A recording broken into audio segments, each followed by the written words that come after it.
You want to know how I became a human lab rat for a bunch of wannabe chemists with more ambition than sense? Kid, it all starts with being young, dumb, and so broke you can hear your wallet sobbing. San Francisco, 72. The summer of love was a foggy memory, and the hangover was real. Me? I was Jack, almost a chemist O'Connell. Keyword almost. Got shown the door at UC Berkeley for, let's call it, creative disagreements with the administration about my extracurricular distillation projects. So there I was, rotting in a Haight-Ashbury apartment that smelled like cat pee and lost dreams, counting pennies for a slice of pizza. That's when I saw it. In the back pages of the Village Voice, crammed between ads for psychedelic therapists and tarot readers. It was professional. Too professional. Wanted, analytical mind must possess a strong psyche and foundational knowledge of organic chemistry. For discrete quality assessment of novel bioactive compounds, cash remuneration, no questions asked. Cash remuneration. That's the part that sang to me. A siren song in newsprint. No questions asked. That's the part that should have screamed. But when you're 22 and your stomach's a kong-dong, empty hole, warnings just sound like white noise. The meeting was at a diner on the edge of the Tenderloin, a place where the coffee could strip paint, and the air was a permanent blue-gray from cigarette smoke. I walked in, feeling like a kid playing dress-up. And there they were, two shadows in a corner booth, looking like they'd wandered out of a bad detective novel. First one, Lloyd. Skinny, wore a suit that was too nice for the place, but it hung on him like a scarecrow's outfit, wire-rimmed glasses. He had these cold, appraising eyes, like he was already calculating my molecular weight. Didn't smile, just gave a nod that felt like a dissection. Next to him was Billy. If Lloyd was a sharp pencil, Billy was a brick wall, a big, silent slab of a man stuffed into a cheap sport coat. Ex-Marine written all over him, the haircut, the way he sat, the 1,000-yard stare that scanned the room, not for people, for threats. He didn't say a word, just grunted. Lloyd did the talking, voice like a dry lecture. Mr. O'Connell, your academic record shows promise, despite its abrupt conclusion.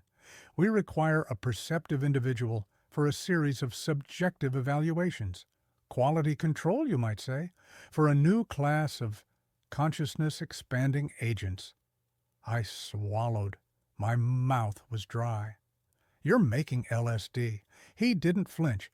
We are synthesizing a spectrum of tryptamine derivatives. Your role would be to provide experiential data on purity, potency, and qualitative effects. 1 week of your time.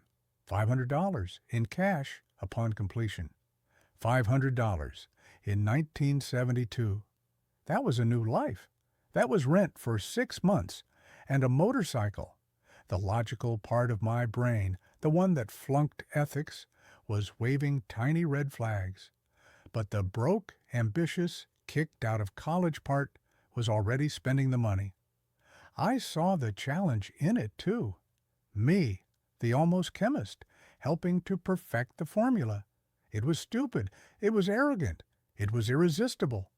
What's the catch? I asked, trying to sound like a tough negotiator.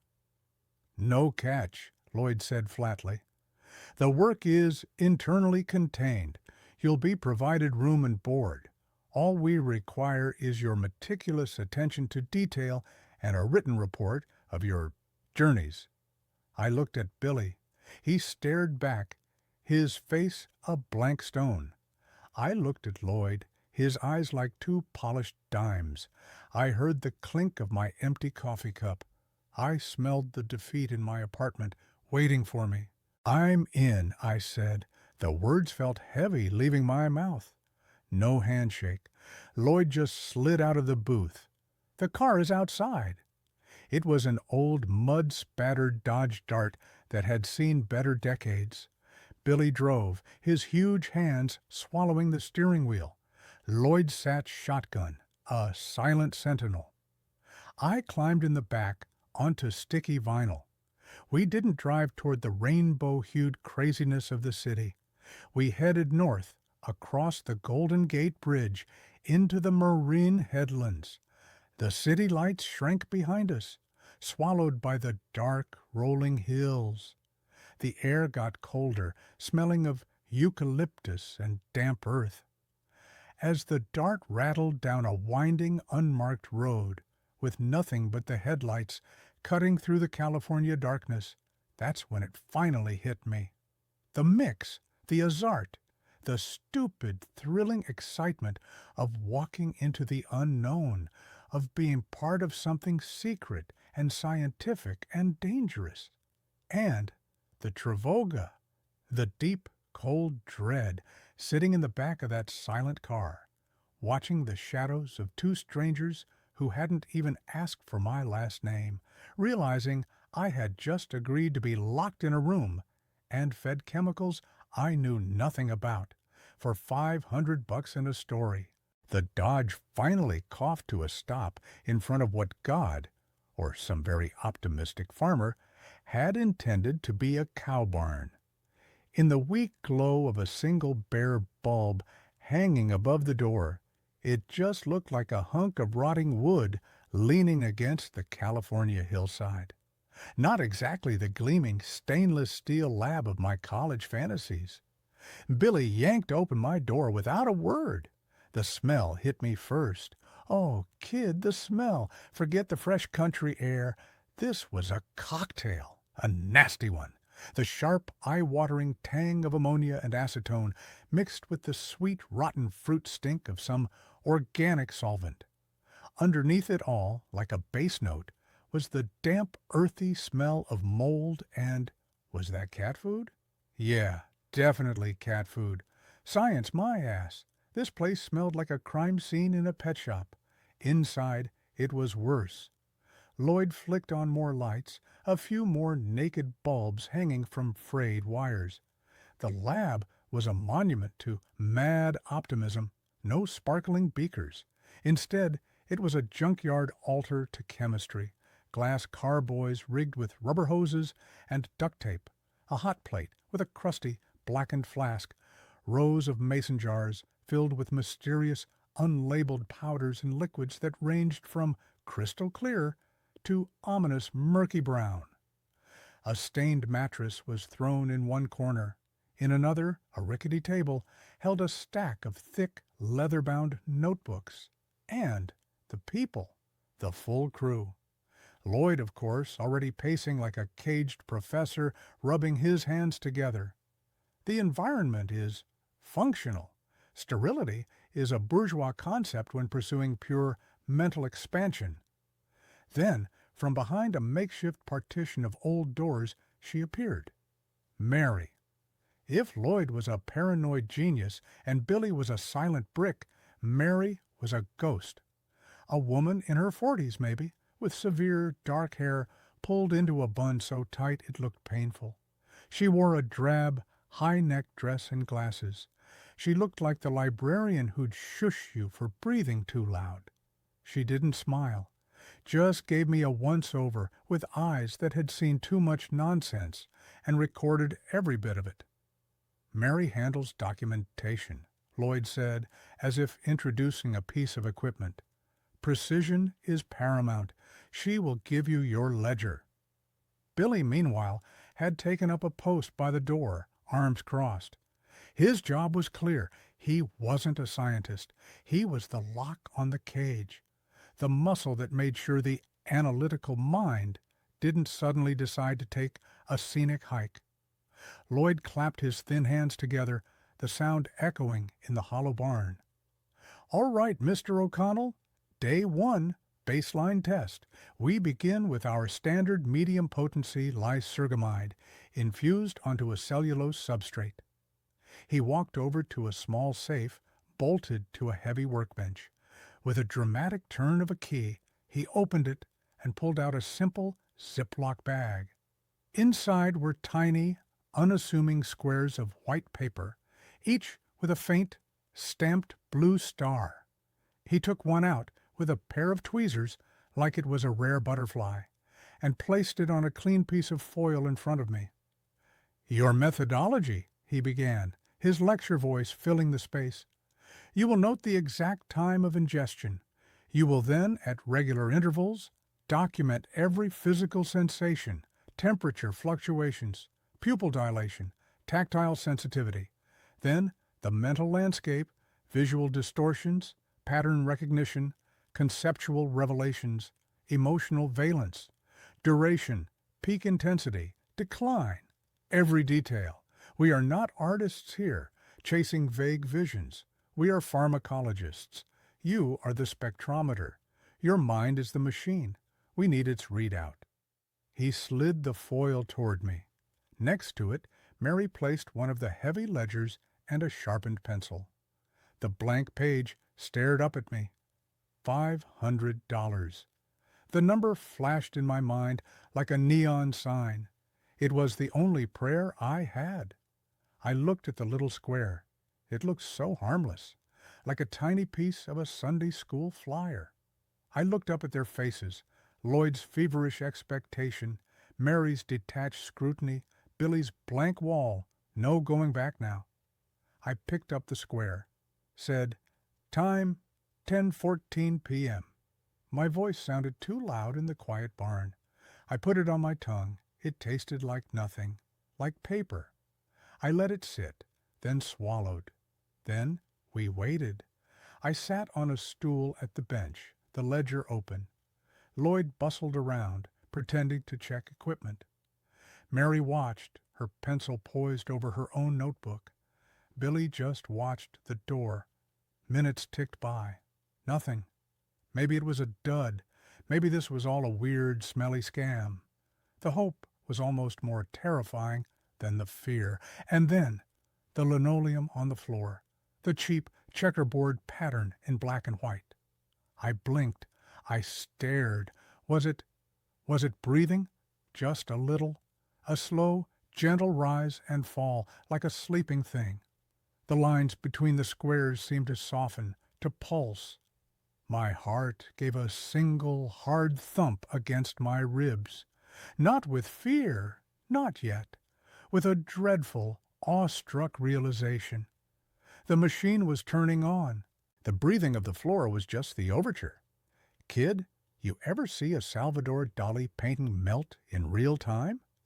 That was my reality, but without the artistry. All the ugliness cranked up to 11. Lloyd's face was the first to go.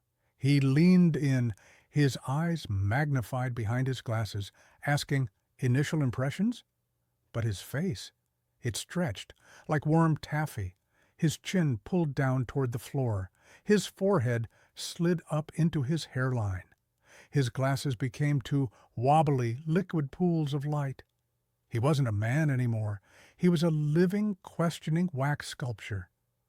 And I couldn't look away. Then the sounds. The old refrigerator in the corner, humming away. That hum. It unraveled. It became a symphony, not a beautiful one. A metallic, grinding symphony of 1,000 tiny robotic cicadas. Zzz, bzz, zzz, grinned. I could see the sound, kid. It had colors, dirty bronze and sickly green, pulsating from the fridge in oily waves. I was supposed to be taking notes. The ledger, right. I fumbled for the pencil. My hand felt like a foreign object, a clumsy puppet attached to my wrist. I looked down at the page. The lines weren't lines. They were deep, black canals, and my pencil was a boat about to capsize. I tried to write time 10:45, visual distortion. What came out was a spiraling, panicked scribble. Then, without thinking, I drew a cow. But the cow had propellers, and it was flying out of one of the canals. It made perfect sense at the time. I glanced up. desperate for an anchor. Mary, cold, still Mary, watching me from her stool. She was the only solid thing in the room, but her gaze, it wasn't human concern. It was clinical, icy. She was a scientist observing a specimen twitch under a microscope. Her indifference was more terrifying than Lloyd's melting face. And Billy, big, silent Billy, still planted by the door. In my unraveling mind, he transformed. He wasn't a man. He was a shadow. A thick, impenetrable shadow in the shape of a man, blocking the exit. And across his chest, in bold comic book letters that glowed with a dull menace, was a sound effect.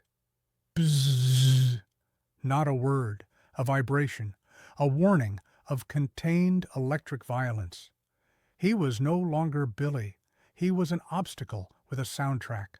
That's when I understood the joke, the cosmic joke. I wasn't just seeing a comic book, I was in one. And it wasn't a fun superhero one. It was a weird, underground, badly printed comic where the panels were bleeding into each other and the main character, me, was losing the outline of himself. I could almost see the thought bubbles above my own head, filled with gibberish and question marks. I was being read, and the reader was as confused as I was. Time stopped having meaning. It pooled, it stretched, it snapped back. An hour could have been a minute. A second could have been a century, trapped in the grain of the wooden table. And then, as suddenly as it intensified, it began to recede. Not with a bang, but with a slow, sickening drain. The colors leached away, the sound simplified back to a mundane hum. Lloyd's face snapped back into its sharp, familiar angles, with an almost audible pop. The come-down wasn't peace, it was exhaustion. A deep, bone-aching, soul-sucking exhaustion. Like my mind had just run a marathon through a funhouse made of nerve endings. I was empty. A hollow shell sitting on a stool in a stinking barn. A drawing of a flying cow staring up at me from a ledger that was supposed to hold data. I just sat there, numb. My shirt was damp with cold sweat. Lloyd swooped in. He snatched the ledger from under my hands, his eyes scanning the chaotic scribbles and the bovine aviation. He didn't laugh. He nodded, a sharp, satisfied jerk of his head. "Excellent," he hissed, his voice full of a weird paternal pride. "Vivid subjective data, powerful somatic indicators. The purity is acceptable." He closed the book with a soft thump and looked at me with those cold, bright eyes. "Rest. Hydrate.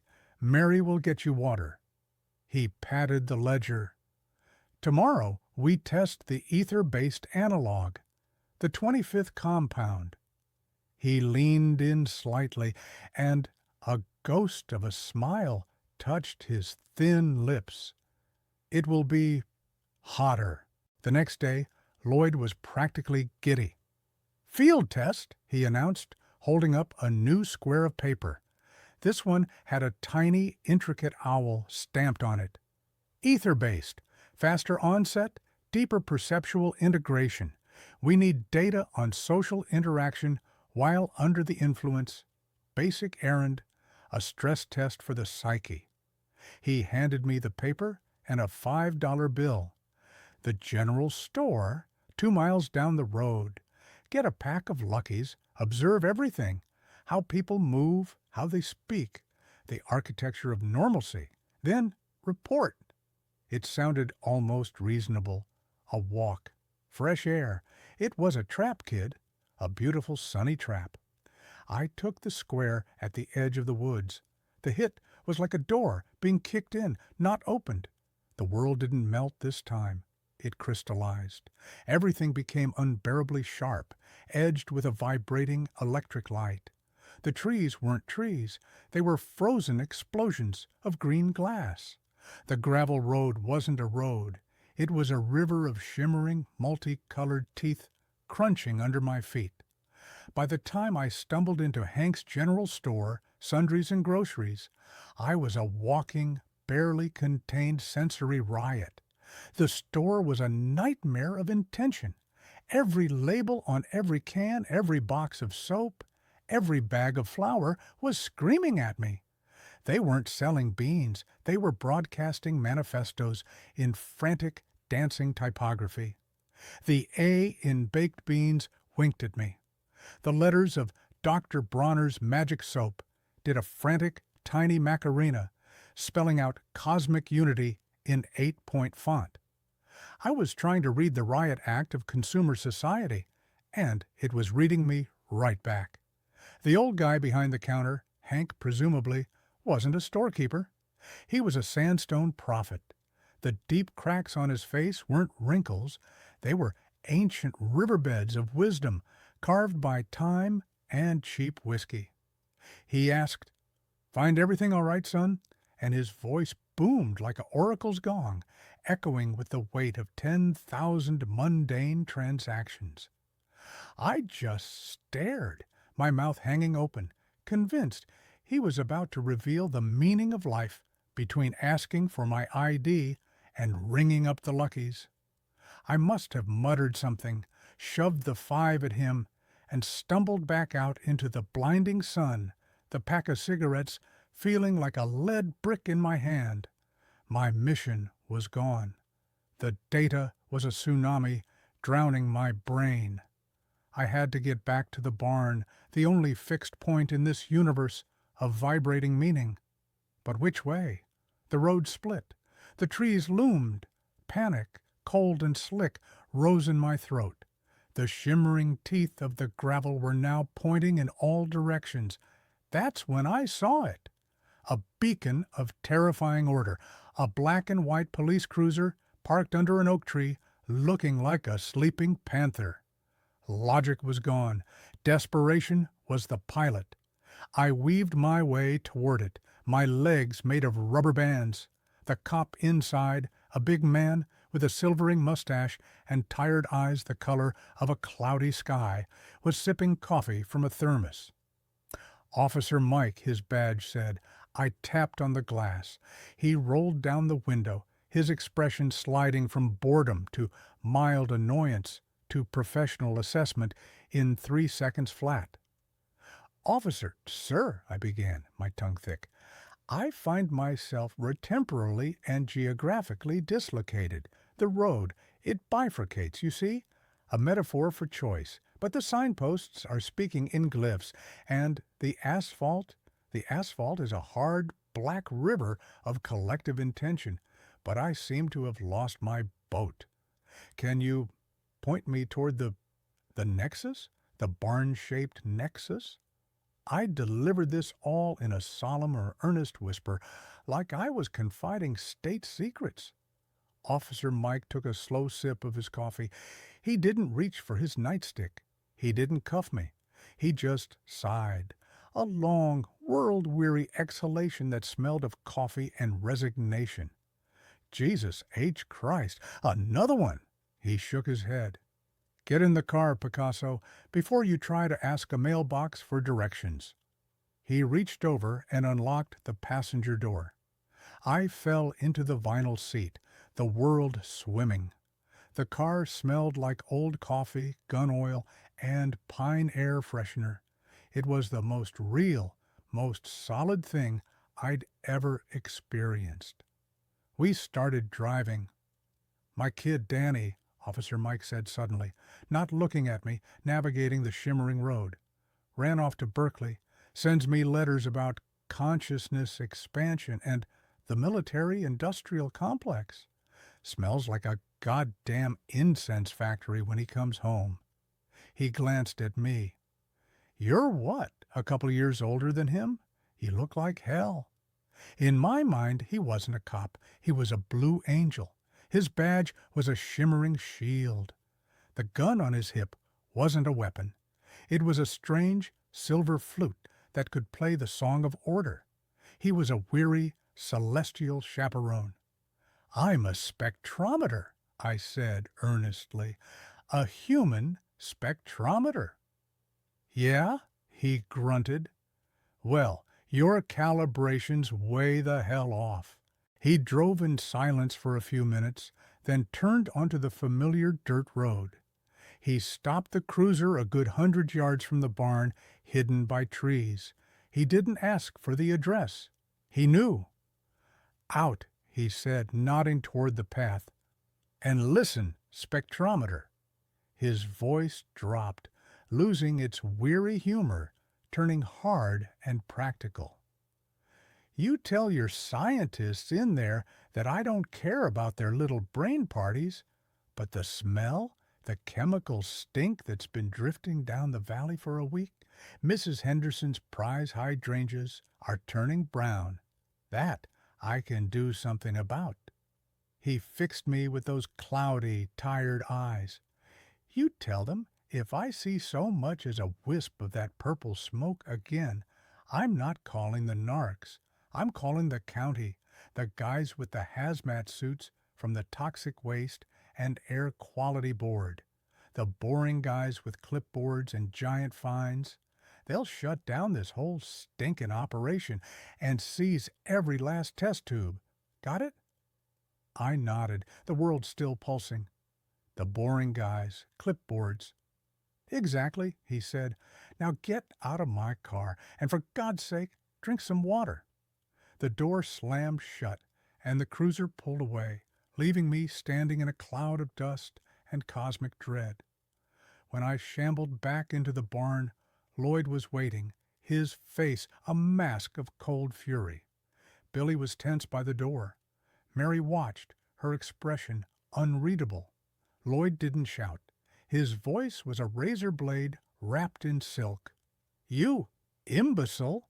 You interacted with a law enforcement officer. You lit us up like a Christmas tree for a county mountie.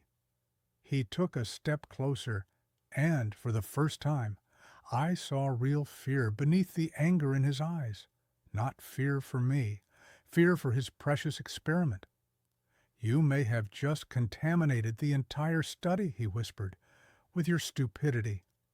The tension in the barn was now thicker than the chemical stink, and it had a new ingredient, the cold, bureaucratic ghost of Officer Mike and his clipboard-wielding angels. 2 days.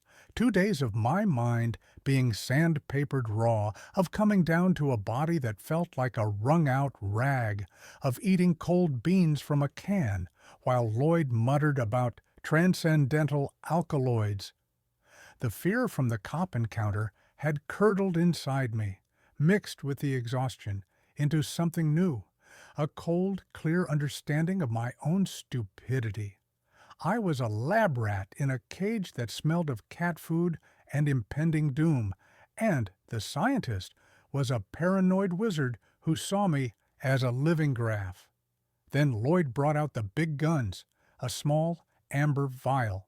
Inside, a few crystals that looked like shattered sea glass. LSD 25. Crystalline. Theoretically, 99.3% pure, he announced, his voice reverent. Tomorrow, a paradigm shift, a double dose to map the absolute limits of the perceptual cortex. No, the word formed in my mind, simple and solid as a stone. It wasn't even a thought. It was a reflex, the survival kind. Net, I said it out loud. My voice was flat, but it echoed in the sudden silence. Lloyd froze, the vial halfway to the safe. Billy's head turned slowly, like a turret. Mary's pencil stopped scratching. I'm not taking it, I said, pushing myself up from the stool. My legs felt weak, but I locked my knees. Not a double dose, not any dose, not until we renegotiate my working conditions. Lloyd stared, his expression hovering between disbelief and contempt. Renegotiate? This is not a union shop, Mr. O'Connell. This is a scientific inquiry. Exactly, I shot back, a weird, hysterical courage flooding me. And as your primary research instrument, I demand proper calibration and maintenance. I want hot food, not cold beans from a can. I want a mattress that doesn't smell like a dead animal. And I grasped for the most absurd, bureaucratic thing I could think of. What? Medical insurance. What if I have a psychic rupture? Who covers that? Huh? It was insane. Demanding an insurance plan from a guy making bootleg acid in a barn. But the insanity of it felt like a shield. Billy took a step forward, his fists clenched. The silent threat was back, more palpable than ever. But then, a miracle. A soft, dry sound. Mary cleared her throat. We all looked at her. She closed her ledger with deliberate slowness. "The subject has a point, Lloyd," she said, her voice like rustling paper. "The data from the last test was already contaminated by fatigue and low blood sugar. The field test was a disaster due to poor planning. If you want clean results on the 25th compound, you need a stable instrument, not a twitching, malnourished wreck." She didn't look at me with sympathy. It was pure, cold logic, but it was on my side. Billy hesitated, glancing from Lloyd to Mary, the simple soldier confused by this sudden mutiny in the ranks. Lloyd's face was a war. I could see it, the fury at my insubordination, warring with the fanatical need for his data. The scientist in him hated the variable. The zealot needed the revelation. He sneered, but it was a concession. Fine, a compromise, for the integrity of the work. He spat the words. Billy will go into town. He will acquire a pizza. He said the word like it was a vulgar, necessary toxin. You will eat. You will then take a single dose of the 25th compound. Not double, but, his eyes gleamed, for absolute sensory deprivation, to achieve pure, uncontaminated data, you will take it in the old smoke shed, alone. No external stimuli to corrupt the subjective experience. The smoke shed, a tiny, windowless lean-to out back used decades ago for curing meat. It was a wooden coffin. It was a victory, but it tasted like ashes and pizza. Deal, I croaked. Hours later, my stomach full of lukewarm, greasy pepperoni pizza, which tasted like ambrosia from the gods, I stood in front of the shed. Lloyd handed me the single, tiny crystal on a foil square. Billy stood behind him, a looming shadow. Mary, holding her ledger, gave me the slightest, almost imperceptible nod. It wasn't encouragement. It was an instruction. Record everything. I took the crystal, put it on my tongue. It tasted like nothing, like the void. Lloyd opened the shed door. A wave of dank, earthy air washed over me, pitch black inside. "Begin recording at the threshold," he instructed, and then pushed me gently inside. The door slammed shut. A heavy bolt scraped home on the outside. Total, suffocating darkness, silence so complete it roared in my ears. Then the familiar electric tingling started at the base of my spine. The walls, invisible, began to breathe. The darkness wasn't empty. It was a thick, velvety substance I could feel on my skin. I was a brain in a vat, floating in a sea of pure chemical consciousness. And then the sounds came, not from inside the shed, from outside. The crickets. In the vast, silent countryside, their chorus was a constant rhythmic backdrop. But now, under the crystal-clear lens of LSD 25, it transformed. It wasn't chirping. It was language, a complex, rhythmic, pulsating radio transmission. Chirp, buzz, click, trill, click, buzz, chirp, pause. Each sequence was a sentence. Each pattern held meaning. They were discussing the weather, the philosophy of dirt, the slow, inevitable march of the stars. I couldn't understand the words, but I understood the intent. I was eavesdropping on the secret, urgent broadcast of the insect world, and it was the most important news report in the history of the universe. I sat in the absolute dark, a stupid grin plastered on my face, listening to the giant crickets of Sonoma County deliver the nightly news in a language of clicks and trills, knowing I had to remember every single detail for the madman with the ledger. The days after the smoke shed bled into each other, kid. Time got sticky. But the fear was fresh every morning. It had a new flavor now. It wasn't just my fear. It was the barn's fear. The whole damn operation was getting jumpy. Lloyd, he was unraveling. The cool professor act was gone, replaced by a twitchy, cornered animal stare. He'd stop in the middle of weighing a powder, his head snapping up. "You hear that?" he'd hiss. We'd all freeze. All you could hear was the wind. A car engine, idling, half a mile down the ridge. There was no car, but Billy would grab his rifle and slip outside to check, just in case. Paranoia was contagious, and Lloyd was patient zero. And the birds, the goddamn birds, crows, a whole murder of them, took a liking to the dead oak tree by the barn. To my fried post-trip nervous system, they weren't birds. They were sleek, black government drones. I'd watch them circle, convinced I could see the glint of tiny camera lenses where their eyes should be. They were taking notes. Caw! Subject exhibits tremors. Caw, caw. Chemical odor remained strong. I wasn't sure what was worse, if I was right or if I was just losing my last marble. Billy felt it too. He didn't talk about it, but he spoke in steel.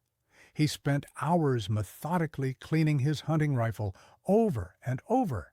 The shick of the bolt, the rasp of the oilcloth on the barrel. It was a mantra of impending violence. He was fortifying the Alamo, and the Alamo was a stinking barn full of bad decisions. The only sliver of sanity came from the most unlikely place. Mary. I caught her one night. Lloyd and Billy were outside, arguing in low tones about escape routes. Mary was at the main table, under a single lamp. She had a beaker of clear liquid, one of Lloyd's precursor solvents, and she was carefully, meticulously adding distilled water to it from a graduated cylinder, her face a mask of concentration, diluting it, sabotaging the potency. She saw me watching, didn't flinch, just held my gaze for a long second, then gave a tiny, almost imperceptible shake of her head. Don't say a word. In her own icy, clinical way, she was trying to throw a wrench in the machine, to protect the specimen.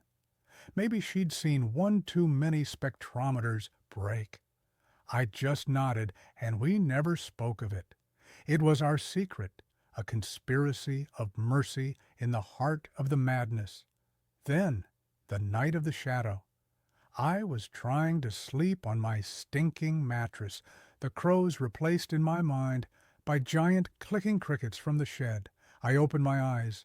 The moonlight was slicing through the grimy window of the barn, and framed in it, clear as day, was a figure, broad shoulders, the silhouette of a hat, standing perfectly still, looking right at me.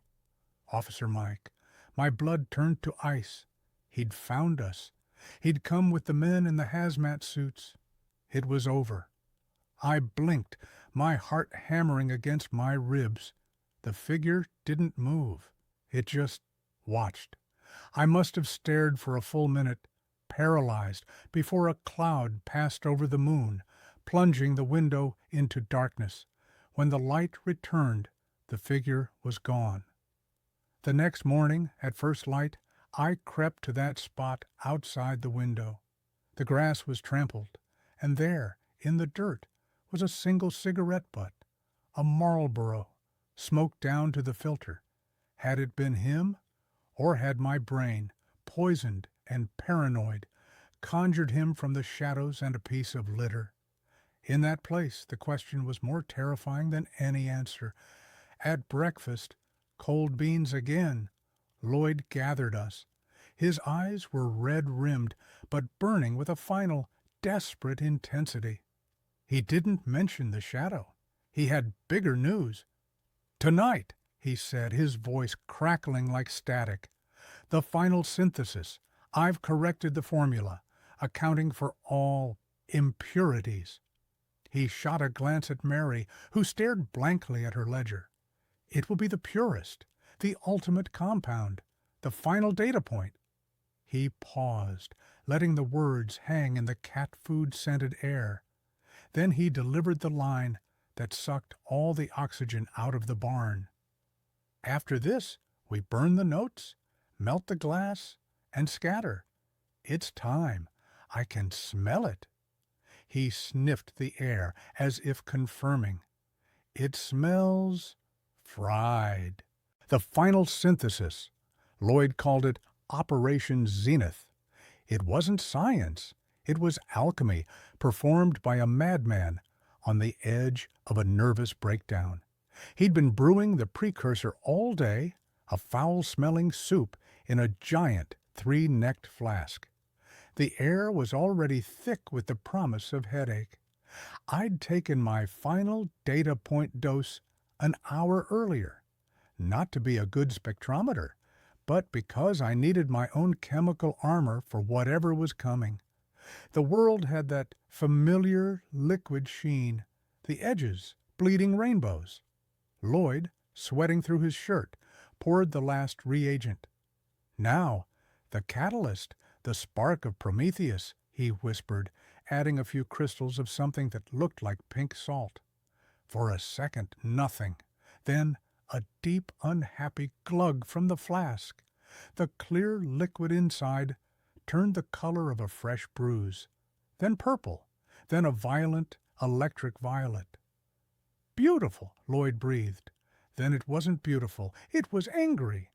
The liquid began to froth, climbing the neck of the flask. A thin wisp of vapor, then a plume, then a full-blown geyser of the most god-awful stink I have ever had the misfortune to smell.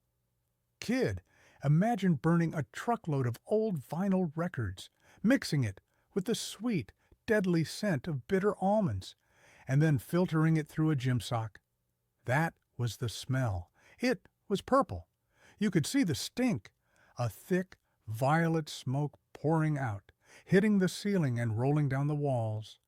A jerry-rigged smoke alarm Lloyd had made from a bell and a battery let out a dying duck honk-wheeze and fell silent, choked by the fumes. Chaos, painted in psychedelic strokes.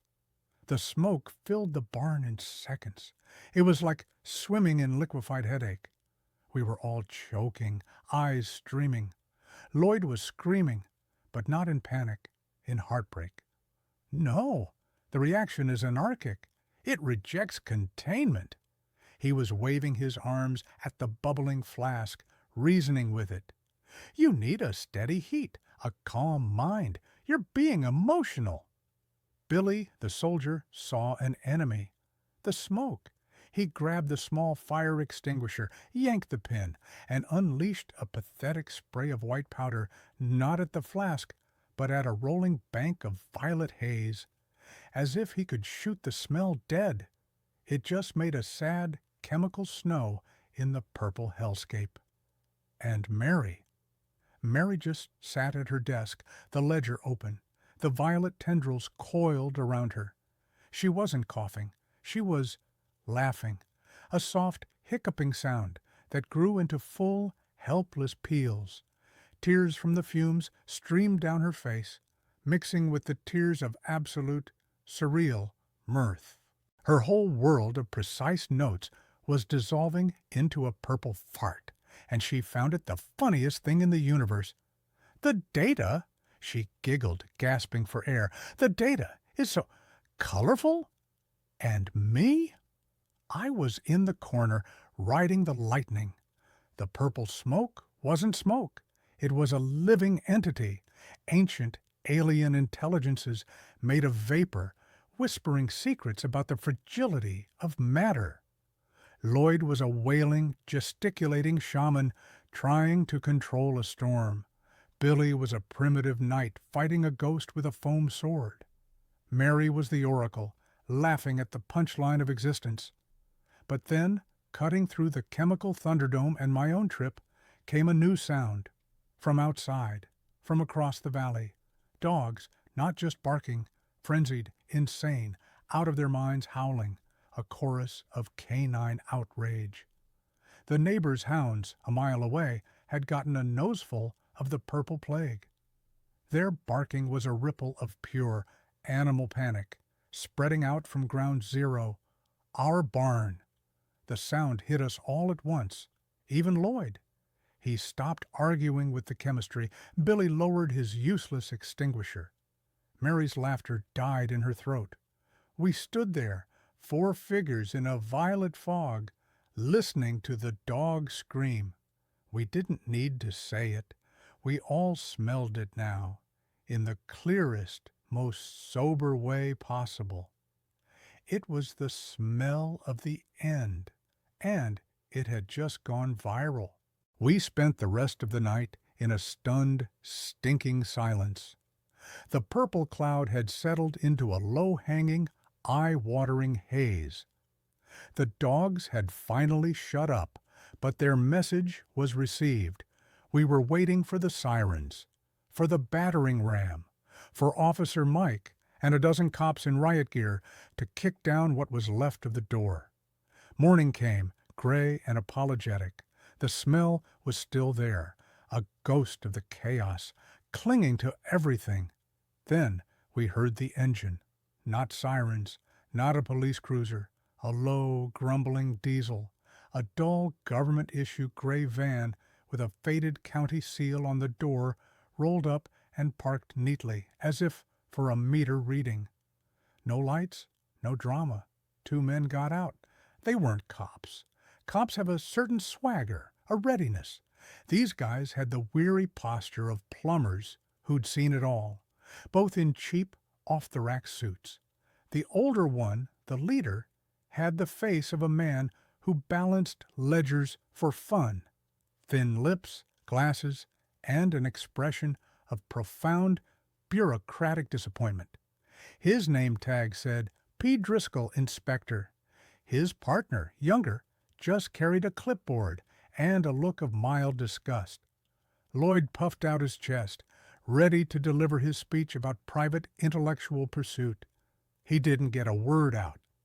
Inspector Driscoll held up a laminated badge, not even bothering to shove it in our faces. County Environmental Health, Toxic Substances and Air Quality Board. His voice was flat, nasal. We've had a complaint, several actually, regarding unauthorized chemical disposal and ambient air pollution. He sniffed the air delicately, like a sommelier smelling a corked wine. Subject compound, unidentified. Notes of phosphorus, ammonia, volatile organic compounds, possibly cyanide derivatives from that almond top note. He looked at Lloyd as if he'd just tracked dog shit into a clean office. Sir, are you aware you're evaporating the entire periodic table onto my taxpayer-funded jurisdiction? Lloyd blinked.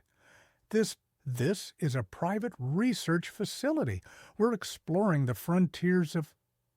Your frontiers, Driscoll cut him off, nodding to his partner, who was already scribbling, are leaking. See those barrels? He pointed to the stained, oozing drums in the corner we'd long ignored. Containment failure. And the ventilation. He looked at the hole in the roof where the smoke had mostly escaped. Non-existent. This is a Class 3 hazmat site, a nuisance, not a narcotics lab. Frankly, sir, this is just sloppy. It was the ultimate insult. We weren't dangerous revolutionaries. We were a nuisance, a messy, smelly problem for the sanitation department. While Driscoll droned on about county codes and fines per cubic foot of contaminated air, The great unraveling began. Billy, who'd stood ready to fight cops, looked at these two clipboard-wielding bureaucrats with utter confusion. Violence was useless here. You can't punch a regulation.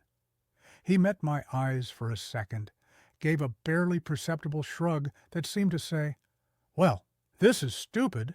Then he just turned and walked, not ran, into the tree line behind the barn. The ex-Marine was defeated not by force, but by sheer, mind-numbing procedure. He vanished into the pines without a sound. Mary didn't even look up. While Driscoll was lecturing Lloyd about soil pH contamination, she calmly closed her final ledger, stacked it with the others, tied them with a piece of twine, and tucked the bundle under her arm. She walked to a beat-up bicycle leaning against the barn, gave one last, unreadable look at the dying lab, and pedaled away down the dirt road, back straight, like a librarian leaving a poorly managed branch. It was over in minutes, no handcuffs, no dramatic arrests, just paperwork. The younger agent unspooled a roll of wide, plastic yellow tape from the van. It didn't say, "Police line, do not cross." It said in stark black letters, "Danger, hazardous chemicals, county order, no entry." With a depressing thwack, he stuck one end to the barn door, stretched the tape across, and stuck the other end to the wall. Our Temple of Madness was now a condemned building, a public health footnote. The van drove off, leaving a cloud of dust. And then it was just me and Lloyd, standing by the side of the road, next to the yellow tape flapping in the breeze. The great mind, the paranoid genius, looked deflated, smaller. The fire in his eyes was out, replaced by the ashes of failure. The men in suits hadn't seen a visionary. They'd seen a messy tenant. He dug into his pocket, pulled out a thick, crumpled wad of cash. The promised 500. He shoved it into my hand without meeting my eyes. "Data. Incomplete," he muttered, not to me, but to the universe. Variables uncontrolled. He looked at the yellow tape, the final verdict on his life's work. They weren't even interested in the science. He turned and started walking down the road, away from the barn, a thin, lonely figure, carrying nothing but his own disappointment. He didn't look back. I stood there, the money in my fist, the chemical stench in my nose, the taste of failure and cheap pizza in my mouth. I'd gotten exactly what I'd asked for, and I'd never felt like more of an idiot in my life. I stood there on the side of that country road for maybe an hour, just holding the money, watching the yellow tape flap. The smell was still on my clothes, in my hair. My brain felt scoured, hollowed out, like a church after a riot, all the stained glass shattered, just the empty frame left, letting in too much plain, ordinary light. I started walking, no destination, just away from the smell, the tape, the ghost of Lloyd shrinking on the horizon. My backpack felt heavier than it was, weighed down with a week of bad decisions. The $500 in my pocket felt like Monopoly money. What was I going to buy with it? Another ticket to someone else's madness? That's when I heard the truck, a big old Peterbilt, hauling a trailer with a faded painting of a giant apple on the side. It rumbled past me, then its brake lights glowed red. It slowed and pulled onto the shoulder ahead with a hiss. The passenger window cranked down. A face looked out, a man about 50 with a cap pulled low, cheeks reddened from a lifetime of open road and truck stop coffee. He didn't look like a prophet or a mad scientist. He looked real. "Heading south, kid?" he asked, his voice rough but not unkind. I just nodded, too tired for words. "Hop in. Long road's better with company. I climbed up into the cab. It was warm, smelling of coffee, diesel, and the sweet, honest scent of apples from the back. It was the cleanest smell I'd encountered in a week. He handed me a thermos lid full of coffee without asking. I took it. The heat was shocking, solid.